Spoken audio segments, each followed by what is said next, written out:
cuando salió la primera película de la Guerra de las Galaxias en el 1977, sí fui a verla en el cine. Tenía como 3 años cuando salió, pero ahí iba creciendo y me encantó. Pero esa película, La Guerra de las Galaxias, la original, era la primera entrega de la saga, pero no era el comienzo de la historia, realmente. Era una obra que empezaba hacia la mitad de las cosas, realmente. Y para entender el trasfondo y el significado completo de lo que ocurría, uno tendría que regresar a la historia de capítulos anteriores, que ni habían salido todavía. Pero, por ejemplo, ese episodio original de la Guerra de las Galaxias comienza con la princesa Leia. Ella está bajando algo a la memoria del robot Arturito. No sé si tenemos algunas fotos ahí, no están todavía. Pero ella está bajando algo a la memoria del pequeño robot. Ella está arriesgando su vida justo minutos o menos, segundos, antes de ser capturada por el Imperio. Entonces, ¿qué fue lo que estaba bajando a la memoria de Arturito? Bueno, al final de Rogue One, película que salió como décadas después, que realmente es como un episodio extra, uno ve que están peleando para robar los planos para la Estrella de la Muerte, un arma que parece un planeta. Es una estación espacial que destruye planetas, pulveriza planetas enteros para poder el Imperio dominar toda la galaxia, pues, por su poder. Entonces, lo que estaban robando fueron los planos de la Estrella de la Muerte, que ni se había construido en ese tiempo. Creo que tenemos una foto de Leia ahí poniendo en el robot. Ese es el principio de la película, cuando yo tenía 3 años. Y después, ¿verdad? Bueno. Hoy llegamos a la última entrega en la saga de los defensores de la justicia, Elías y Eliseo. Pero para entender la historia de hoy es necesario haber visto las entregas anteriores. En particular la escena, no sé si se acuerdan algunos, la escena de Elías, el profeta Elías, sobre el monte Horeb, el mismo monte Sinaí, donde Dios entregó a Moisés los 10 mandamientos, donde Moisés vio al Señor pasar frente a él. Elías está sobre ese monte, y en esa escena vemos a Elías exclamar a Dios y decir: he tenido mucho celo por el Señor, Dios de los ejércitos, porque los israelitas han abandonado tu pacto, han derribado tus altares y han matado a espada a tus profetas. He quedado yo solo y buscan mi vida para quitármela. Está muy complicada la cosa, igual que para los buenos en la Guerra de las Galaxias. El Imperio, los que estaban en el lado oscuro, estaban haciendo todo en contra de Dios y en contra de Elías. Pero recordarán ustedes que en aquel episodio el Señor le contestó a Elías. No en un grande y poderoso viento, no en un terremoto, no en un fuego, sino en un susurro suave. Y le dio una respuesta que tiene todo que ver con este último episodio que vamos a estar viendo hoy. Pero lo que vamos a ver representa un giro de la trama tan grande que nos puede dejar perplejos e inquietos con los personajes principales de la historia, hasta con el personaje principal de la historia, que es Dios. Vamos a mirar lo que ocurre empezando en 2 de Reyes, capítulo 8. Y no vamos a leerlo todo, pero vamos a estar abarcando hoy día en este último episodio, esta última entrega en esta saga, del capítulo 8 hasta el final de la vida de Eliseo, que de eso leemos en el capítulo 13. Lo que vamos a leer es el cumplimiento de lo que Dios le dijo a Elías sobre el monte. Elías ya falleció, ahora estamos con Eliseo, su aprendiz. Pero lo que Dios le dijo a Elías tantas décadas atrás, ahora va a tener su cumplimiento. Pero no sucede como nosotros hubiéramos imaginado cuando Dios lo dijo. Entonces vamos a empezar en esta primera escena de este último episodio. Segundo de Reyes 8, empezando en el versículo 7, leemos lo siguiente. Entonces Eliseo fue a Damasco, y Ben-Hadad, rey de Aram, estaba enfermo. Y le avisaron, el hombre de Dios ha venido acá. Y el rey dijo a Hazael, toma un presente en tu mano y ve al encuentro del hombre de Dios y consulta al Señor por medio de él, diciendo, sanaré de esta enfermedad. Recordarán, el reino de Aram es el reino de Siria, antiguamente se llamaba Aram. No es el territorio de Israel, es una nación extranjera, ¿sí? Pero el rey de Aram le dice a uno de sus asistentes o su aprendiz o lo que quieras, Hazael, que vaya al encuentro del hombre de Dios. Hazael. De repente ese nombre te suena un poco. Ese nombre es uno de los nombres que Dios le mencionó a Elías sobre el monte Horeb. Vamos a rebobinar la historia por un momentito y vamos a regresar a aquella escena sobre Horeb. Y vamos a leer lo que Dios le dijo a Elías tantos años atrás. Primero de Reyes 19, 15 a 18. Después de que Elías dice, yo he quedado solo, todo va de mal en peor, ya no hay solución, mejor me quitas la vida, le había dicho. Dice, y el Señor le dijo, ve, regresa por tu camino al desierto de Damasco, y cuando hayas llegado ungirás a Hazael por rey sobre Aram, y a Jehú, hijo de Nimsi, ungirás por rey sobre Israel, y a Eliseo, hijo de Safat de Abel Meola, ungirás por profeta en tu lugar, Elías. Al que escape de la espada de Hazael, Jehú lo matará, y al que escape de la espada de Jehú, Eliseo lo matará. Pero dejaré 7,000 en Israel, todas las rodillas que no se han doblado ante Baal, y toda boca que no lo ha besado. Entonces Dios le dice a Elías a través de un susurro suave, tengo todo bajo control, va a haber cambios de mando, tanto en Israel como en Siria, y tú vas a ungir a Hazael como rey en Siria, a Jehú como rey en Israel, y a Eliseo que te va a seguir como profeta. Y ellos van a arreglar esta situación. Y no eres el único. Yo me voy a reservar 7,000 que no han doblado la rodilla ante Baal.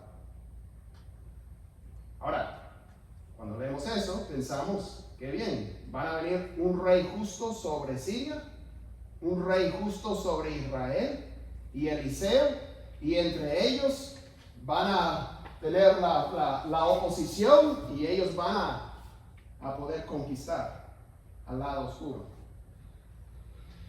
Pero sigamos leyendo. Volvamos al episodio de hoy.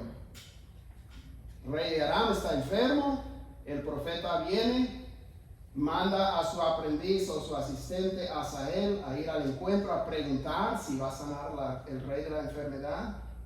El rey sabe algo, ¿verdad?, de Eliseo, porque Eliseo, no sé si se acuerdan de Naamán, un leproso que era sirviente, comandante, ¿verdad? Entonces están familiarizados con los profetas de Israel bastante y otras cosas que ocurrían. Versículo 9. Hazael fue a ver a Eliseo y tomó un presente en su mano de todo lo bueno de Damasco, la carga de 40 camellos, y vino y se puso delante de él y le dijo, su hijo Ben-Hadad, le habla con respeto, su hijo Ben-Hadad, rey de Aram, me ha enviado a usted a preguntarle, ¿sanaré de esta enfermedad? Entonces Eliseo le dijo, ve y dile, ciertamente usted sanará, pero el Señor me ha mostrado que ciertamente morirá. Y puso rígido su rostro y fijó sus ojos en Hazael hasta que se sintió avergonzado. Y el hombre de Dios lloró. Y Hazael dijo, ¿por qué llora mi señor? Entonces respondió, porque sé el mal que harás a los israelitas. Incendiarás sus fortalezas, matarás a espada a sus jóvenes, estrellarás a sus niños y rasgarás el vientre a sus mujeres encinta. Entonces Hazael dijo, pero ¿qué es su siervo sino un perro para que haga tan enorme cosa? Y Eliseo respondió, el Señor me ha mostrado que usted será rey de Aram. Entonces Hazael se alejó de Eliseo y regresó a su señor, quien le dijo, ¿qué te dijo Eliseo? Y él respondió, me dijo que ciertamente usted sanará. Pero al día siguiente Hazael tomó una colcha, la empapó en agua, se la puso al rey sobre la cara y murió. Entonces Hazael reinó en su lugar. Entonces Dios le había dicho a Elías muchas preguntas. O sea, leemos ese pasaje y decimos, hay un montón de cosas que no entiendo ahí. Por lo menos con mi paradigma de entender cómo Dios trabaja y cómo las cosas funcionan y todo lo demás, hay varias cosas que surgen. Dios le había dicho a Elías sobre el monte que ungiera a Hazael por rey. No tenemos ningún registro de que Elías personalmente hubiera ungido a Hazael, pero aquí tenemos al sucesor de Elías, Eliseo, décadas después, ante el mismo a quien Dios había dicho que habría de ungirle rey. O sea, Hazael es parte de la respuesta de Dios a la oración de Elías. ¿Sí? Hazael es parte de la solución y el plan de Dios para su pueblo. Hace un ratito celebramos la cena del Señor, recordando que uno vino por medio del pueblo de Israel, el Salvador prometido, vivió en la tierra de Israel una vida perfecta, enseñó sobre el reino que Dios traía, fue a la cruz para pagar por los pecados del mundo y resucitó al tercer día. ¿Sí? Ahora, todo eso llegó a acontecer al final porque Dios desde el principio estaba trabajando un plan. ¿Sí? Llamó a un hombre llamado Abraham, después escogió a sus hijos, después los llevó a la tierra prometida, les dio la ley a través de Moisés, les enseñó sobre el templo, sacerdocio, sacrificios, les dio reyes, profetas, todo lo que iba hasta el momento del cumplimiento del tiempo cuando vendría el Mesías. Pero todo estaba bastante amenazado en el tiempo de Elías. Elías dijo, o sea, el plan ha salido mal, o sea, yo soy el único que quedo y me van a matar a mí y se acabó. Porque todos los demás israelitas están completamente entregados a la idolatría y a los otros dioses. Y Dios le da la respuesta, ¿no? Y parte de la respuesta de Dios a la oración de Elías es Hazael. ¿Escucharon lo que dice acerca de Hazael? Las cosas que él va a hacer. Dice el mal que tú vas a hacer a Israel. O sea, Hazael no viene para hacer bien, Hazael viene para hacer mal a Israel. Y describe un poco el tipo de cosas que él va a hacer. Y después él toma el poder asesinando al rey actual. sea, ilegítimo su reinado también.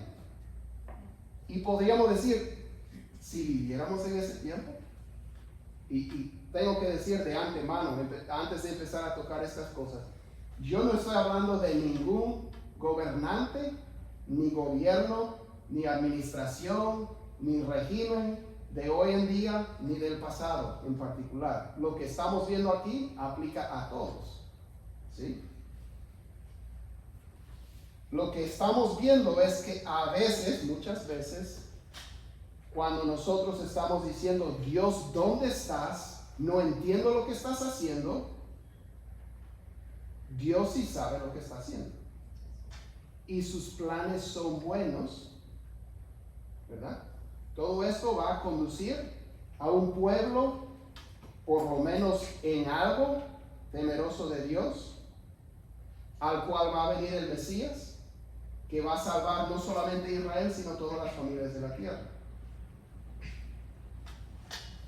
Pero a veces las cosas requieren,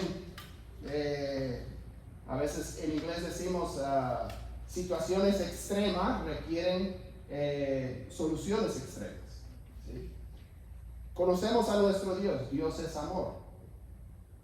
Dios tiene paciencia exagerada. O sea, hemos hablado de esto ahora, de cuánta paciencia. Nos dice que perdonemos, ¿cuántos? 7 veces, 70 veces 7, ¿no? Exageradamente paciente. Pero llega el límite, ¿no? Llega el momento cuando Dios tiene que tal vez, así puede pasar también en nuestras familias, como last resort, o sea, a veces tienes que hacer como la última opción que te queda. Y Israel, Dios advirtiéndolos a través de profetas durante décadas, siglos. Ahora, Dios, o sea, a las buenas o a las malas, o sea, ahora Dios actúa, ¿no? Él interviene para rescatar a su pueblo de la idolatría, rebeldía y pecado en el que se han perdido por completo. Él está buscando restaurar a su pueblo, pero va a requerir cosas extremas, cosas que hasta podemos decir, yo no lo puedo entender, ni lo puedo explicar. Asael es parte de la solución de Dios a la situación de Israel. Entonces, por lo menos él es un rey de un pueblo pagano. O sea, después de todo, ¿qué se puede esperar de una nación que no conoce al Señor? Sabemos que Dios levantó al faraón para mostrar en él su poder, que él en el futuro, él va a usar a los asirios, o sea, en el futuro para este tiempo, pasado para nosotros. Él iba a usar a los asirios y a los babilonios para disciplinar a su pueblo, tanto el reino del norte como del sur. Y después él iba a castigar a los asirios y a los babilonios por el mal que habían hecho a su pueblo, ¿sí? Entonces, sí tenemos otros ejemplos de que Dios use a los que no le temen para llevar a cabo su voluntad. Pero la trama se complica más. La historia continúa y llegamos a conocer a un tal Jehú, hijo de Nimsi. Él será rey sobre Israel, el pueblo de Dios. Él será la respuesta de Dios a la oración de Elías y a la situación desesperante en la nación. Este Jehú limpiará la nación de los Baales y de la idolatría de Acab y su mujer Jezabel. Seguro que él sí será temeroso de Dios, justo y recto como lo fue Elías, como lo era Eliseo. Elías había empezado el proceso de acabar con el baalismo, ¿verdad? Sobre el monte Carmelo, cuando Dios envió fuego desde el cielo, demostrando su señorío sobre su pueblo, y Elías llevó con el pueblo a los 450 profetas de Baal y los degolló. O sea, Elías mismo empieza el proceso. Jehú va a acabar eso que empezó Elías. Seguro que Jehú va a ser un hombre como de David, conforme al corazón de Dios. No tanto. No tanto. Vamos a empezar en 2 de Reyes, capítulo 9, versículo 1, y vamos a conocer a este Jehú, rey de Israel. Bueno, el que va a ser rey. En este tiempo es solamente un comandante. Dice, el profeta Eliseo llamó a uno de los hijos de los profetas y le dijo, prepárate, toma este frasco de aceite en tu mano y ve a Ramot de Galaad. Cuando llegues allá, busca a Jehú, hijo de Josafat, hijo de Nimsi. Entra y haz que se levante entre sus hermanos y llévalo a un aposento interior. Entonces toma el frasco de aceite y derrámalo sobre su cabeza y dile, así dice el Señor, yo te he ungido rey sobre Israel. Abre luego la puerta y huye, no esperes. El joven, el siervo del profeta, fue a Ramot de Galaad. Cuando llegó allá, los capitanes del ejército estaban sentados y él dijo, capitán, tengo un mensaje para ti. Y Jehú dijo, ¿para cuál de nosotros? Y él dijo, para ti, capitán. Entonces Jehú se levantó y entró en la casa, y el joven derramó el aceite sobre su cabeza y le dijo, así dice el Señor Dios de Israel, yo te he ungido rey sobre el pueblo del Señor, sobre Israel. Tú herirás la casa de Acab, tu señor, para que yo cobre venganza por la sangre de mis siervos los profetas y la sangre de todos los siervos del Señor derramada por mano de Jezabel. Toda la casa de Acab perecerá, y cortaré de Acab todo varón, tanto siervo como libre en Israel. Estas palabras no son nuevas. Dios había anunciado esto a Acab mismo hacía mucho tiempo, en tiempo de Elías, pero ahora está llegando el cumplimiento, pero llega de manera inesperada. Es lo que estamos viendo hoy día en este episodio.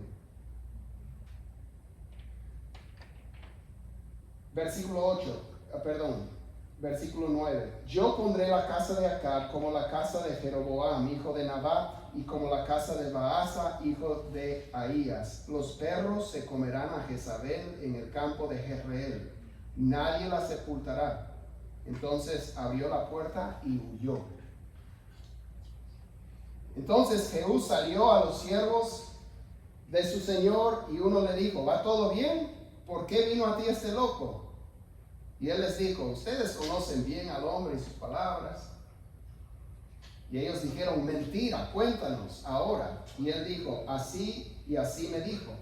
Así dice el Señor, yo te he ungido rey sobre Israel. Entonces todos se apresuraron y cada uno tomó su manto y lo puso bajo Jehú sobre los escalones y tocaron la trompeta y dijeron, Jehú es rey. ¿Qué derecho tienen ellos? Bueno, son los capitanes del ejército, las jefes de todas las tribus, los más potentes. En el reino del sur, en Judá, había un linaje davídico. En el norte era quien tenía poder y el apoyo del pueblo. Y ellos le declaran rey. Pero había otro rey en ese momento. Había otro rey.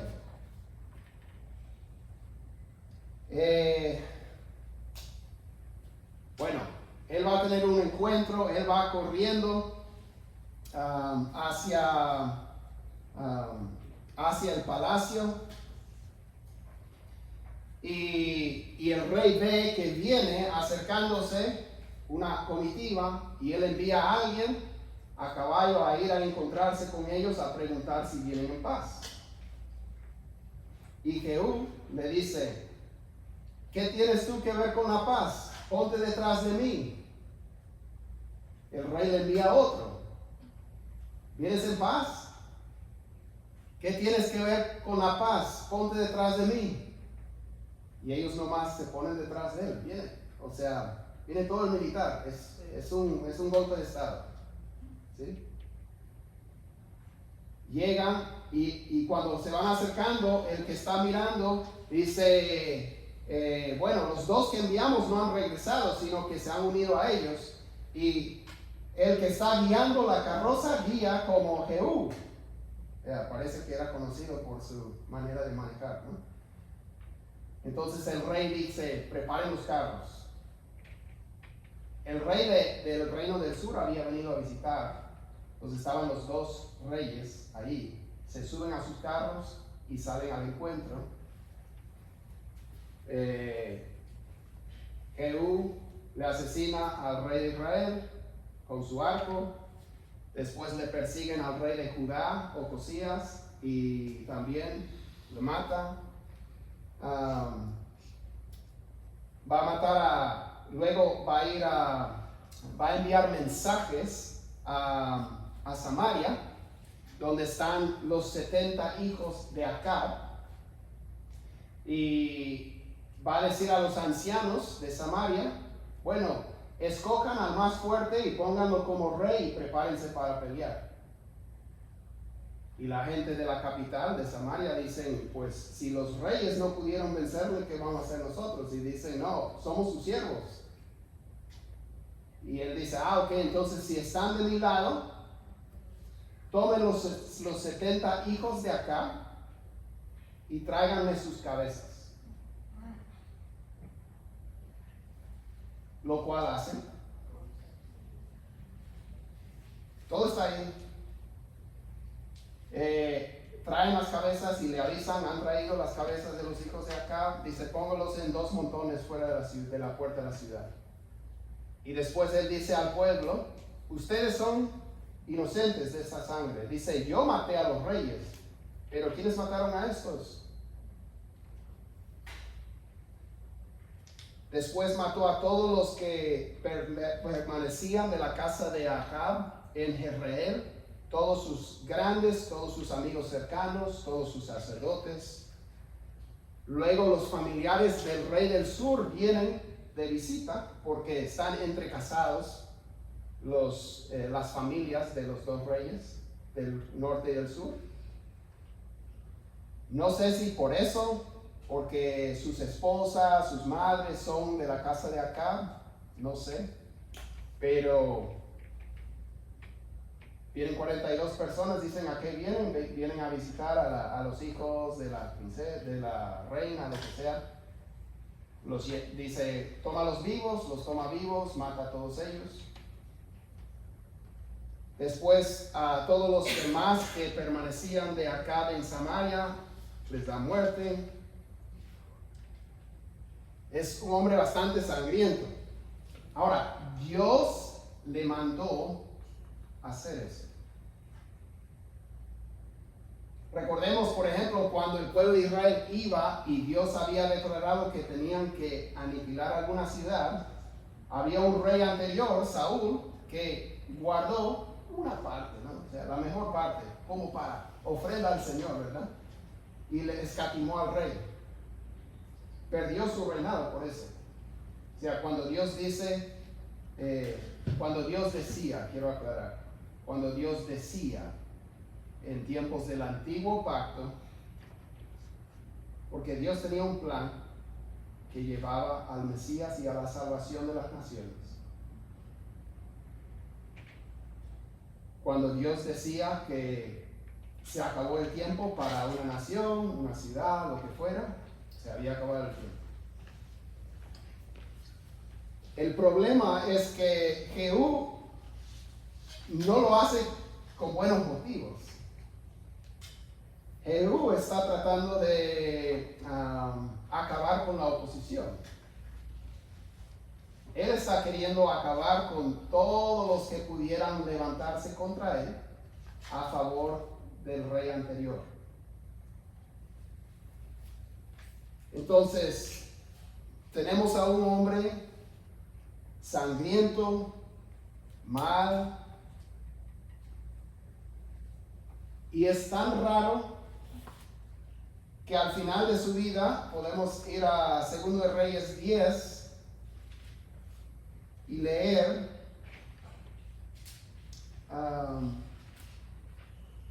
bueno, concluyamos en el capítulo 10.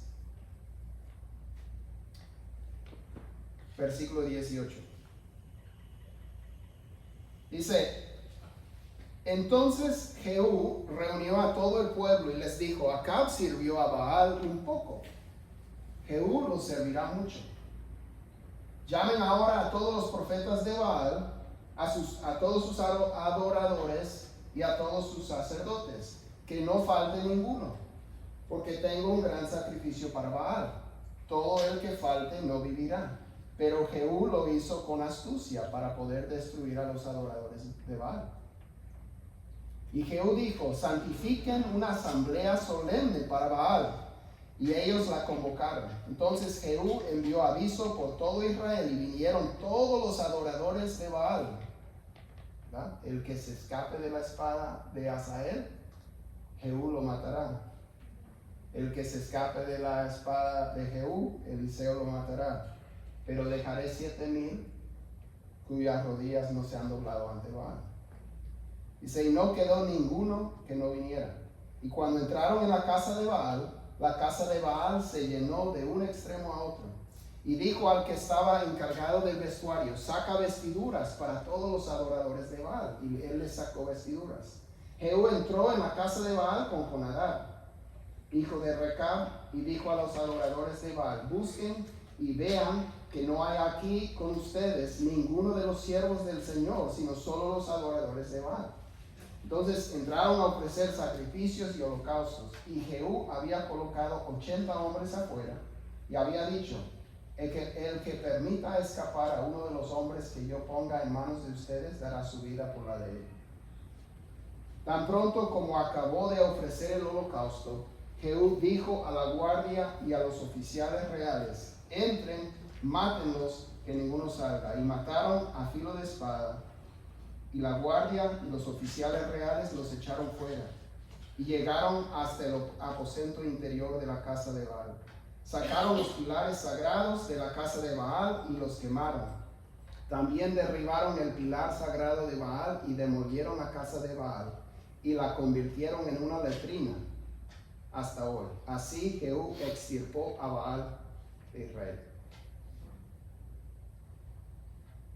Sin embargo, versículo 29, en cuanto a los pecados con que Jeroboam, hijo de Nabat, hizo pecar a Israel, Jehú no se apartó de estos, o sea, de los becerros de oro que estaban en Betel y en Dan. Y el Señor dijo a Jehú, porque has hecho bien al hacerlo recto ante mis ojos, y has hecho a la casa de Acab conforme a todo lo que estaba en mi corazón, tus hijos hasta la 4ª generación se sentarán en el trono de Israel.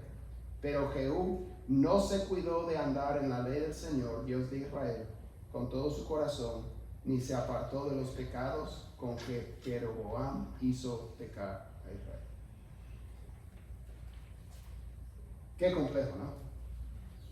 O sea, pareciera que, si ponemos el ejemplo de la guerra de las galaxias, ¿no? Estos están peleando usando tácticas del lado oscuro. Pareciera que algunos son del lado oscuro,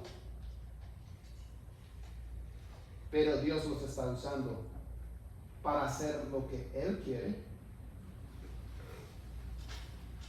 ¿Cómo es que Dios puede usar a los que no le temen y a los que no hacen las cosas como Él quiere para cumplir sus propósitos? Yo no lo puedo explicar. ¿Tú lo puedes explicar? Yo no sé. Pero sabemos que es así. Porque un día los gobernantes de este mundo, con manos de inicuos, tomarían a un hombre inocente, lo golpearían en 1 centímetro de su muerte, lo colgarían en una cruz y le darían muerte, aunque él no había hecho nada para merecerlo. Todo lo que le hicieron fue, bueno, en Hechos dice, por manos de inicuos han hecho eso. O sea, su pecado va a ser juzgado, lo que ellos hicieron. Pero Dios había decretado desde antes de crear el mundo que el Cordero iba a morir por los pecadores. ¿Cómo es? ¿Cómo es que los que le están clavando son culpables? Los que le entregaron a la muerte son culpables, pero era el plan de Dios. Hay algunas cosas que son misterios. Dios estaba pecando al permitir que Cristo fue crucificado. No, Dios no lo hizo, ellos lo hicieron. Por la maldad de sus corazones, por su envidia, por su deseo de poder, por su codicia, por su odio. Ellos lo hicieron. Pero Dios usó las acciones de ellos para lograr lo que Él quería para la salvación del mundo. Y de igual manera, en este tiempo, lo que Él le dijo a Elías aconteció. Dios acabó con el baalismo en Israel. Extirpó por completo el baalismo de entre su pueblo. ¿Cómo lo hizo? Bueno, de una manera muy extraña. O sea, miramos las acciones de Jehú y algunas cosas decimos, bueno, Dios le dijo que hiciera eso. Y miramos otras cosas y dijo, no sé si Dios quería que hiciera eso. Y miramos sus motivos y decimos, no creo que lo está haciendo tanto para Dios, sino para Él mismo. Y hay mucha cosa confusa ahí, pero lo que no es confuso, o lo que no está confuso, es que Dios dijo, yo voy a hacer tal cosa, y Dios lo hizo. Entonces, creo que esto nos puede ayudar. Nuevamente, dije al principio y vuelvo a decir, no estoy hablando de ningún gobierno, ni gobernante, ni administración, ni régimen en particular. Pero lo que sí nos ayuda a entender este episodio es que cuando nos parece que Dios no tiene el control de las cosas, Dios sigue teniendo el control de las cosas. No podemos decir que Dios... Eso quiere decir entonces que lo que hagan los gobernantes malos es algo que Dios ve bueno. No, Dios los va a quitar. Dios los va a castigar por la maldad que están haciendo. Y deberíamos procurar la justicia de todas las maneras que podamos. Pero no debemos pensar, cuando estamos viviendo en tiempos así, que Dios no sigue sobre su trono. Cuando los discípulos vieron a su rey crucificado, se quebrantaron todos sus sueños, porque Dios había perdido el control. Todo lo que ellos habían anhelado estaba perdido. Pero lo que ellos no sabían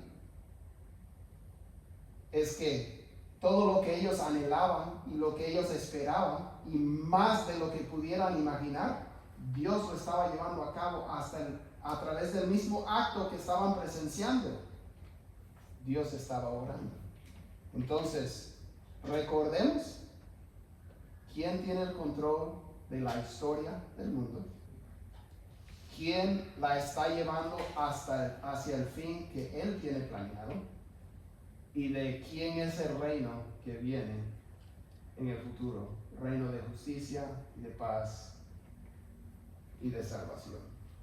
Entonces, vamos a tomar un momento para orar y pedir que Dios nos ayude en eso. Señor, hay muchas cosas que no podemos entender ni explicar porque no somos Dios y tú sí. Señor, ayúdanos a confiar en todo momento que tú estás en control de las cosas. Nosotros no podemos, Señor, entender muchas veces lo que vemos en nuestro mundo, pero, Señor, no dudemos de tu señorío, No dudemos de que tú tienes el control de las cosas, y así como le dijiste a Elías con un susurro suave, yo voy a resolver esto a su tiempo y a la manera que tengo planeado. Señor, ayúdanos a saber que tú tienes el control. Ayúdanos a seguir clamando, Señor, y orando que el bien prevalezca en el mundo, en nuestras naciones y en nuestros hogares. Señor, tú eres grande, tú eres poderoso. Ayúdanos, Señor, a conocerte más. En el nombre de Jesús. Amén. Muy bien, bueno,